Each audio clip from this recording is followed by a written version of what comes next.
പാകിസ്ഥാനുമായി ചേർന്നുകൊണ്ട് PFI എന്ന് പറയുന്ന നിരോധിത സംഘടന ദക്ഷിണേന്ത്യയെ കീറിമുറിക്കാനുള്ള നീക്കം നടത്തിയിരുന്നു എന്നുള്ള റിപ്പോർട്ടുകൾ NIA ഭാഗത്തുനിന്ന് വരുന്നുണ്ട്. വളരെ ഗുരുതരമായി കാണേണ്ട ഒരു അല്ല, പ്രശ്നമാണ്. അത് കോടതിയിൽ സമർപ്പിച്ച അഫിഡവിറ്റിൽ പറഞ്ഞിരിക്കുന്നതാണ്, സത്യവാങ്മൂലത്തിൽ അത് പറഞ്ഞിട്ടുണ്ട്. അല്ലാതെ വെറുതെ ഹിയർസേ ആയിട്ട് പറയുന്നതല്ല. അപ്പോൾ കോടതിയിൽ അങ്ങനെ ഒരു കാര്യം പറയണം എന്നുണ്ടെങ്കിൽ അതിനാസ്പദമായ തെളിവുകളും അവരുടെ കയ്യിലുണ്ടാകും. ഒരു തെളിവുമില്ലാതെ കോടതിയുടെ മുമ്പാകെ പോയിട്ട് ഇങ്ങനൊരു കാര്യം പറയില്ലല്ലോ. അതിൽ നിന്ന് നമുക്ക് ലഭിക്കുന്നൊരു കാര്യം എന്താണെന്ന് വെച്ച് കഴിഞ്ഞാൽ, ഇന്ത്യയെ വെട്ടിമുറിച്ചുകൊണ്ട് ഇന്ത്യയുടെ ഐക്യവും അഖണ്ഡതയും ഒക്കെ തകർക്കുന്നതിന് വേണ്ടിയുള്ളൊരു ഗൂഢപദ്ധതി പോപ്പുലർ ഫ്രണ്ട് ഓഫ് ഇന്ത്യ ആവിഷ്കരിച്ചിരുന്നു എന്നുള്ളതാണ് ഇതിൽ നിന്നെല്ലാം നമുക്ക് കിട്ടുന്ന വസ്തുത. ആ പോപ്പുലർ ഫ്രണ്ട് ഓഫ് ഇന്ത്യയുടെ പ്രവർത്തകർ ഇപ്പോഴും വളരെ ഒരു കുഴപ്പവും കൂടാതെ ഇന്ത്യയിൽ വളരെ ഫ്രീ ആയിട്ട് ഇപ്പോഴും നടക്കുന്നുണ്ട്. അവരെന്താ ചെയ്യണമെന്ന് വെച്ച് കഴിഞ്ഞാൽ, അവർ പോപ്പുലർ ഫ്രണ്ട് ഓഫ് ഇന്ത്യയിൽ നിന്ന് മാറിയിട്ട് വെൽഫെയർ പാർട്ടി ചേരുന്നു, മുസ്ലിം ലീഗ് ചേരുന്നു, ചിലർ മാർക്സിസ്റ്റ് പാർട്ടി ചേരുന്നു, കുറേ അധികം പേര് കോൺഗ്രസ്സിലും ചേർന്നിട്ടുണ്ട്. ഇതെങ്ങനെയാണെന്ന് വെച്ച് കഴിഞ്ഞാൽ, ഇതിനകത്ത് ഇവരുടെ സമരം കണ്ടു കഴിഞ്ഞാൽ ഇതിനകത്ത് പോപ്പുലർ ഫ്രണ്ടുകാരുണ്ടോ ഇല്ലയോ എന്നുള്ള കാര്യം നമുക്ക് തിരിച്ചറിയാൻ പറ്റും. അതെങ്ങനെയാണെന്ന് വെച്ച് കഴിഞ്ഞാൽ, ഈ ടയർ കത്തിച്ചെറിയുന്ന പരിപാടിയില്ലേ, ആ ടയർ കത്തിച്ചെഴുതുന്ന ഇസ്ലാമിക് ടെറർ ഗ്രൂപ്പുകളുടെ ഒരു പ്രവർത്തന രീതിയാണ്. അവരാണ് ടയർ കത്തിച്ചിട്ട് എറിയുക എന്ന് പറയുന്നത്. ഈ ടയർ കത്തിച്ചെറിയണമെന്നുണ്ടെങ്കിൽ ആ പ്രദേശത്തേക്ക് പിന്നെ ആരും അടുക്കില്ല. മനുഷ്യ മനസ്സിൽ വലിയ രീതിയിലുള്ള ഭീതി ഉണ്ടാക്കി അവരെ ഇതിൽ നിന്ന് അകറ്റി നിർത്തുന്നതിന് വേണ്ടി ഇസ്ലാമിക് ടെറർ ഗ്രൂപ്പുകൾ കണ്ടെത്തിയ ഒരു മാർഗമാണ് ഈ ടയർ കത്തിച്ച് എറിയൽ, പട്ടിയുടെ കഴുത്ത് വെട്ടിയിടൽ, പിന്നെ ഒരാവശ്യമില്ലാതെ മുദ്രാവാക്യം വിളിച്ചുകൊണ്ട് മറ്റുള്ളവരെ വെല്ലുവിളിക്കുക, ഭീതി ജനിപ്പിക്കുക എന്നുള്ളതാണ്. അതായിരുന്നു പോപ്പുലർ ഫ്രണ്ട് ഓഫ് ഇന്ത്യ ചെയ്തുകൊണ്ടിരുന്നത്. എന്താണ്, അവലും മലരും കരുതിക്കോ, കുന്തിരിക്കം കരുതിക്കോ, നിങ്ങളുടെ കാലൻ വരുന്നുണ്ട് എന്ന് പറഞ്ഞുകൊണ്ട് കൊച്ചു കുട്ടികളെ കൊണ്ടുവരെ മുദ്രാവാക്യങ്ങൾ വിളിപ്പിച്ചിരുന്നത് മനുഷ്യരുടെ മനസ്സിൽ ഭയം ഉണ്ടാക്കുന്നതിന് വേണ്ടിയിട്ടാണ്. അങ്ങനെ ഭയം വന്നു കഴിഞ്ഞാൽ പിന്നെ മനുഷ്യർ ആ പ്രദേശത്തേക്ക് പോകില്ല. അപ്പോൾ സ്വാഭാവികമായിട്ടും ഇവർക്ക് അതിനകത്തൊരു അപ്പർ ഹാൻഡ് കിട്ടും. അതിനു വേണ്ടി ഇവർ ചെയ്തതാണ്. അപ്പോൾ ഈ ഒരു അവസ്ഥയിൽ 1955 ഇന്ത്യയിൽ നടപ്പിലാക്കിയ പൗരത്വ നിയമപ്രകാരം അതിൻ്റെ 5 മുതൽ 10 വരെയുള്ള ഭാഗങ്ങൾ അനുസരിച്ചിട്ട് പോപ്പുലർ ഫ്രണ്ട് ഓഫ് ഇന്ത്യയുടെ പ്രവർത്തകരുടെ പൗരത്വം റദ്ദ് ചെയ്യണം. കാരണം ഇന്ത്യയുടെ അഖണ്ഡതയ്ക്കും അതിൻ്റെ ഐക്യത്തിനും ശത്രു രാജ്യങ്ങളുമായിട്ടുള്ള ചേർന്ന് നിന്നുകൊണ്ടുള്ള പ്രവർത്തനവും നടത്തിക്കഴിഞ്ഞാലേ അവരുടെ ഈ പൗരത്വം റദ്ദ് ചെയ്യാം എന്ന് പറയുന്നുണ്ട്. ഇവർ ചെയ്തു കഴിഞ്ഞിരിക്കുന്നു. ഇതാണ് ചെയ്തുകൊണ്ടിരുന്നിരുന്നത്. അവരുടെ കൂറ് തീർച്ചയായിട്ടും ഇന്ത്യയോടായിരുന്നില്ല. ഇന്ത്യയുമായി ആര് ശത്രുതയിൽ വരുന്നുവോ ആ ശത്രു രാജ്യത്തോടായിരുന്നു. ഇന്ത്യയോട് കൂറില്ലാതിരിക്കുകയും ഇന്ത്യയുമായി ഏതെങ്കിലും ഒരാൾ ശത്രുവായിട്ട് വരികയാണെങ്കിൽ ആ ശത്രുവിനോട് കൂറ് പ്രഖ്യാപിക്കുകയും ചെയ്യുന്നവരെ ഒരു രാജ്യത്തിനും താങ്ങാൻ കഴിയില്ല. അവർ രാജ്യദ്രോഹികളാണ്, രാജ്യത്തെ ഒറ്റുകൊടുക്കുന്നവരാണ്. ആ രാജ്യത്തെ ഒറ്റുകൊടുക്കുന്നവരുടെ പൗരത്വം റദ്ദ് ചെയ്യണം. അവരെ ഇന്ത്യൻ പൗരന്മാരായി കരുതി ഇന്ത്യൻ പൗരന്മാർക്ക് ലഭിക്കുന്ന ആനുകൂല്യങ്ങൾ അവർക്ക് കൊടുക്കാൻ പാടില്ല. അതെല്ലാം നിഷേധിക്കുക തന്നെ വേണം. കാരണം അവരത് അർഹിക്കുന്നില്ല. കാരണം അവരുടെ കൂറ് ഇന്ത്യയോടല്ല, ഇന്ത്യ എങ്ങനെയെങ്കിലും നശിക്കണം എന്ന് ആഗ്രഹിക്കുന്ന വിഭാഗത്തോടാണ്, വിശേഷിച്ചും പാകിസ്ഥാനോടാണ്. ഇനി ഈ മാർക്സിസ്റ്റ് പാർട്ടിയുടെയും കോൺഗ്രസിൻ്റെയും ചില സമരങ്ങളിൽ അതിൽ പങ്കെടുക്കുന്നവർ ടയർ കത്തിച്ചെറിയുന്നത് നിങ്ങൾക്ക് കാണാൻ കഴിയും. അത് കോൺഗ്രസിൻ്റെ സമരത്തിലും ഈ ടയർ കത്തിച്ചെറിയലുണ്ടായിരുന്നു, മാർക്സിസ്റ്റ് പാർട്ടി നടത്തിയ സമരത്തിലും ഈ ടയർ കത്തിച്ചെറിയലുണ്ടായിരുന്നു. ഇത് മാർക്സിസ്റ്റ് പാർട്ടിയുടെയോ കോൺഗ്രസിൻ്റെയോ ഒരു സമര രീതിയിൽ ഇങ്ങനൊരു സംഭവം ഉണ്ടായിട്ടേ ഇല്ല. പക്ഷെ ടയർ കത്തിച്ചെറിഞ്ഞുകൊണ്ടുള്ള ഒരു സമര രീതി ആവിഷ്കരിച്ച് നടപ്പിലാക്കുന്നതിൽ കോൺഗ്രസ്സിൽ ഈ PFIക്കാർക്ക് വേണ്ട എല്ലാ പിന്തുണയും കൊടുത്തുകൊണ്ട് നിൽക്കുന്നൊരു വിഭാഗമുണ്ട്. ആ വിഭാഗത്തിന് നേതൃത്വം നൽകിക്കൊണ്ടിരിക്കുന്നത് അതിലെ യൂത്ത് കോൺഗ്രസ് നേതൃത്വമാണ് എന്നുള്ളതാണ് ഒരു വസ്തുത. NIA പറയുന്നുണ്ട് പാക് ഇന്ത്യ വാർ നടന്നിട്ടുണ്ടായിരുന്നുവെങ്കിൽ ഈ ഒരു ശ്രമം, ഇവർ നടത്തുന്ന ഈ ശ്രമം കുറച്ചുകൂടെ അവർക്ക് എളുപ്പമായി സാധിക്കുമായിരുന്നു എന്നുള്ള രീതിയിലാണ് പറയുന്നത്. അതെ, അത് അങ്ങനെ തന്നെയാണ്. കാരണം ഇന്ത്യയും പാകിസ്ഥാനും തമ്മിൽ യുദ്ധം വന്നു കഴിഞ്ഞാൽ നമ്മൾ പുറത്തുള്ള ശത്രുവിനോട് യുദ്ധം ചെയ്യുന്ന സമയത്ത് നമുക്കെതിരെ അകത്തുള്ള ശത്രുക്കൾ യുദ്ധം പ്രഖ്യാപിക്കും. അപ്പോൾ നമ്മൾ കൂടുതൽ കുഴപ്പത്തിലാകും. അതായത് ഈ മുസ്ലിങ്ങൾ അവരെ ഒരു ആത്മപരിശോധന നടത്തി ഇത്തരക്കാർക്കെതിരെ നടപടി സ്വീകരിക്കുന്നതിന് വേണ്ടി പ്രവർത്തിച്ചില്ല എന്നുണ്ടെങ്കിൽ മൊത്തം മുസ്ലിം സമുദായം സംശയത്തിൻ്റെ നിഴലിലേക്ക് പോകും, ദൗർഭാഗ്യവശാൽ പോകും എന്ന കാര്യം അവർ മറക്കരുത്. കാരണം അല്ലാതെ പിന്നെ എന്തു ചെയ്യും? നമുക്കിപ്പോൾ ഇത് ആരൊക്കെയാണ് അല്ലാത്തവർ, ആരൊക്കെയാണ് ആകുന്നവർ എന്ന് കണ്ടെത്താൻ പറ്റുമോ?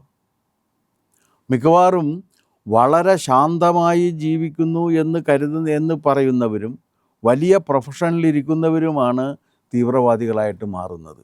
ഇപ്പം നമ്മൾ ഡൽഹി കണ്ടതല്ലേ? അതെ, ഡോക്ടേഴ്സാണ്. അവരെന്താ ചെയ്യുന്നതെന്ന് വെച്ചാൽ വിഷം ഉൽപ്പാദിപ്പിക്കുന്നതിൽ ഗവേഷണം നടത്തുകയാണ്.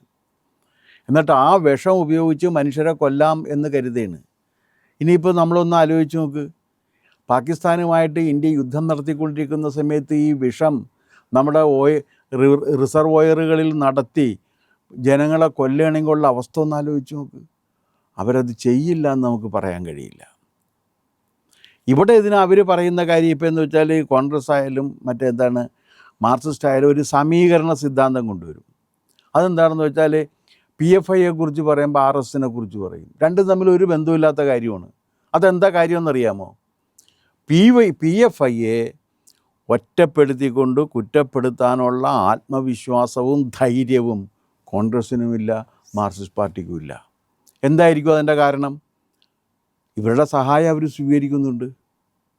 പോപ്പുലർ ഫ്രണ്ട് ഓഫ് ഇന്ത്യയുടെ സഹായം ഇവിടുത്തെ മാർക്സിസ്റ്റ് പാർട്ടിയും സ്വീകരിച്ചിട്ടുണ്ട്, കോൺഗ്രസ്സുകാർ ഇപ്പോഴും സ്വീകരിച്ചുകൊണ്ടിരിക്കുകയാണ്. ഇപ്പോഴും കട്ടിംഗ് സൗത്തുമായി ബന്ധപ്പെട്ടിട്ടുള്ള ഒരുപാട് വിവാദങ്ങൾ വരുന്നുണ്ടല്ലോ. ഈ നമ്മുടെ രാജ്യത്തെ ആഭ്യന്തര ശത്രുക്കൾ എന്ന് പറയുന്നത് ഒരു തരത്തിൽ പറഞ്ഞ ഈ ഒരു ആശയവും പേറുന്നവർ കൂടിയല്ലേ? അതെ, ഈ ആശയം പേറുന്നവർ ആഭ്യന്തര ശത്രുക്കളാണ്. അതിലെന്താ സംശയമുള്ളത്? ഇന്ത്യ ഒരു രാജ്യമല്ല എന്നും ആ ഇന്ത്യയെ പല രാജ്യങ്ങളായി വെട്ടിമുറിക്കണം എന്നും പറയുന്നവർ ആഭ്യന്തര ശത്രുക്കൾ തന്നെയാണ്. അത് കമ്മ്യൂണിസ്റ്റുകാരായാലും കോൺഗ്രസ്സുകാരായാലും PFIക്കാരായാലും. പക്ഷേ എന്തെങ്കിലും പറഞ്ഞു കഴിയുമ്പോൾ അത് ഞങ്ങളല്ല, മുസ്ലിങ്ങളുടെ ഒരു ചെറു വിഭാഗം. പക്ഷേ ഈ വലിയ വിഭാഗം ഇവർക്കെതിരെ എന്ത് ചെയ്യുന്നുണ്ട്? അതാണ് എൻ്റെ ചോദ്യം. എല്ലാ മുസ്ലിങ്ങളും PFIക്കാരാണ് എന്ന അഭിപ്രായം ഇവിടെ ആർക്കും ഇല്ല. പക്ഷേ PFIക്കെതിരെ ഇവിടുത്തെ ഏറ്റവും വലിയ സമൂഹം എന്ന് പറയുന്ന മുസ്ലിങ്ങൾ എന്ത് ചെയ്യുന്നുണ്ട്? അവർക്കെതിരെ അവർ വല്ലതും പറയുന്നുണ്ടോ? ഇവർക്ക് സപ്പോർട്ടാണ് രാഷ്ട്രീയ കക്ഷികൾ കൊടുത്തുകൊണ്ടിരിക്കുന്നത്. അവരുടെ വോട്ടും കാശും വാങ്ങിക്കുന്നതിന് വേണ്ടിയിട്ടാണ് രാഷ്ട്രീയ കക്ഷികൾ ഇങ്ങനെ ചെയ്യുന്നത്. അവരാണെങ്കിൽ വോട്ടും കാശും കൊടുക്കുകയും ചെയ്യും ആവശ്യാനുസരണം. അവരുടെ ലക്ഷ്യം ഈ ഇന്ത്യയുടെ നാശമാണ്. ഈ മഹാരാജ്യം നശിച്ച് കാണണം എന്നാണ് അവരാഗ്രഹിക്കുന്നത്. ഇത് ഇന്ന് തുടങ്ങിയതല്ല. ബ്രിട്ടീഷുകാർക്കെതിരെ സമരം എന്ന് പറഞ്ഞ് 1906 മുസ്ലിം ലീഗ് ഉണ്ടാക്കുന്ന കാലം മുതൽ ഇന്ത്യ പലതായി വിഭജിക്കണമെന്നും മുസ്ലിം ഭൂരിപക്ഷ പ്രദേശങ്ങൾ മുഴുവൻ ഇസ്ലാമിക രാജ്യങ്ങളായി പ്രഖ്യാപിക്കണമെന്നും ആവശ്യപ്പെട്ടവരാണ് മുസ്ലിം ലീഗുകാർ. ഇപ്പോഴാണ് അവർ മാന്യന്മാരായിട്ട് നടക്കുന്നത്. അവർ മാന്യന്മാരൊന്നുമല്ല അന്ന്. ഇപ്പോഴാണോ എന്നുള്ള കാര്യം അവർ തെളിയിക്കേണ്ടിയിരിക്കുന്നു. ഇത് പറയുമ്പോൾ വിഷമം തോന്നിയിട്ട് കാര്യമായില്ല. എന്ത് ചെയ്യാൻ പറ്റും? ഇവർക്കാണെങ്കിൽ 50 ഇസ്ലാമിക രാജ്യങ്ങളിൽ എവിടെയെങ്കിലും പോയിട്ട് ജീവിക്കാൻ പറ്റുമെന്നാണ് അവർ കരുതുന്നത്. ഹിന്ദുക്കൾക്ക് വേറെ ലോകത്ത് എങ്ങും പോയി ജീവിക്കാൻ വേറൊരു രാജ്യമില്ല, ഇവിടെ തന്നെ ജീവിക്കാൻ പറ്റുള്ളൂ. അപ്പോൾ ഈ രാജ്യം നിലനിൽക്കുക എന്നുള്ളത് ഹിന്ദുക്കളുടെ ഏറ്റവും വലിയ ആവശ്യമായിട്ട് വരികയാണ്. മുസ്ലിങ്ങൾക്കാണെങ്കിൽ അവരുടെ ബാക്കി 50 രാജ്യങ്ങളില്ലേ, അവിടെ എവിടെയെങ്കിലും പോകാം എന്നാണ് അവർ കരുതുന്നത്. അതുകൊണ്ടാണ് അവർ പാകിസ്ഥാന് പിന്തുണ കൊടുക്കുന്നത്. അതുകൊണ്ടാണ് അവർ ബംഗ്ലാദേശിന് പിന്തുണ കൊടുക്കുന്നത്. അതുകൊണ്ടാണ് അവർ മറ്റ് ഇസ്ലാമിക രാജ്യങ്ങൾക്ക് പിന്തുണ കൊടുക്കുന്നത്. അവർ ഇന്ത്യക്ക് പിന്തുണ നൽകുന്നില്ല.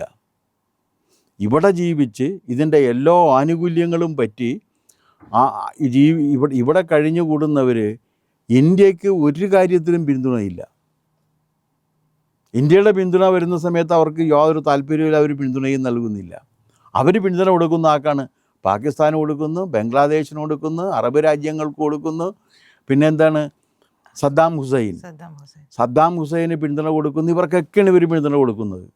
ഇപ്പോഴിവർ പിന്തുണ കൊടുത്തുകൊണ്ടിരിക്കുന്ന ആർക്കാണ്? ഹമാസിനാണ്. ഹമാസ് ലോകത്തിൻ്റെ നാശം ആഗ്രഹിക്കുന്ന ഒരു പ്രസ്ഥാനമാണ്. അതൊരു ടെററിസ്റ്റ് പ്രസ്ഥാനമാണ്. ഹമാസിൻ്റെ ലക്ഷ്യം ജിഹാദ് നടത്തലാണ്.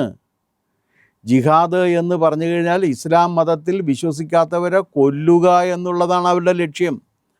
അങ്ങനെ വന്നതിന് ശേഷം ഈ ഇസ്ലാമിക രാജ്യം, ശരീഅത്ത് നിയമപ്രകാരമുള്ള ഇസ്ലാമിക രാജ്യം ഉണ്ടാക്കുന്നതിന് വേണ്ടി പ്രവർത്തിക്കുന്നവരാണ്. അവരവരുടെ പ്രധാനപ്പെട്ട ലക്ഷ്യങ്ങളിൽ പറഞ്ഞിരിക്കുന്ന ഒരു കാര്യം, ലോകത്തിലെ അവസാനത്തെ ജൂതനെയും ഞങ്ങൾ കൊല്ലും എന്നാണ്. ആ സംഘടനക്കാണ് ഇവിടെ പിന്തുണ കൊടുത്തുകൊണ്ടിരിക്കുന്നത്. അല്ല, വെറുതെ അല്ല. ആ സംഘടനക്ക് കൃത്യമായിട്ട് പിന്തുണ കൊടുത്തുകൊണ്ടിരിക്കുകയാണ്. ഇവരെല്ലാവരും പിന്തുണ കൊടുക്കുകയാണ്. ഈ ഹമാസിൻ്റെ നിങ്ങൾക്ക് നെറ്റിൽ അടിച്ചു നോക്കിയാൽ കിട്ടും എന്താണ് ഹമാസിൻ്റെ ലക്ഷ്യം, അതിനെന്താണ് മാർഗം. ഹമാസിൻ്റെ ലക്ഷ്യം അവസാനത്തെ ജൂതനെയും ഈ ഭൂമുഖത്ത് നിന്ന് ഇല്ലാതെയാക്കുക. അതിനുള്ള അധികാരം അവർക്ക് അള്ളാഹു കൊടുത്തിട്ടുണ്ട്. ആ അള്ളാഹു കൊടുത്തിരിക്കുന്ന അധികാരം ഉപയോഗിച്ചുകൊണ്ട് ജൂതന്മാരെ കൊന്ന് വേറൊരു രാജ്യം ഉണ്ടാക്കാൻ പോവുകയാണ്. ആ രാജ്യം ശരീഅത്ത് നിയമപ്രകാരമുള്ള രാജ്യമാണ്. അതിനുവേണ്ടി ജിഹാദ് നടത്തുകയും അതിനെ എതിർക്കുന്നവരെ മുഴുവൻ വകവരുത്തുകയും ചെയ്യാമെന്ന് വിശ്വസിക്കുകയും പ്രചരിപ്പിക്കുകയും ചെയ്യുന്ന ഒരു സംഘടനയാണ് ഹമാസ്. ആ ഹമാസിനെയാണ് ഇവിടെ കോൺഗ്രസ് പിന്തുണച്ചുകൊണ്ട് മഹാത്മാഗാന്ധിയുടെ പേര് പറയുന്നത്. ഇതാണ് വൈരുദ്ധ്യം. മഹാത്മാഗാന്ധിയുടെ പേര് ഇടക്കിടക്ക് പറയും. മഹാത്മാഗാന്ധിയുടെ പേര് പറഞ്ഞുകൊണ്ട് ജിഹാദിനെ പിന്തുണയ്ക്കുകയാണ്. നിഷ്കളങ്കരായ നിരപരാധികളായ മനുഷ്യരെ കൂട്ടക്കൊല ചെയ്യുന്നതിന് പിന്തുണ കൊടുത്തുകൊണ്ട് മഹാത്മാഗാന്ധിക്ക് ജയ് എന്ന് പറയുന്നതിൻ്റെ വൈരുദ്ധ്യം കോൺഗ്രസ് തിരിച്ചറിയണം.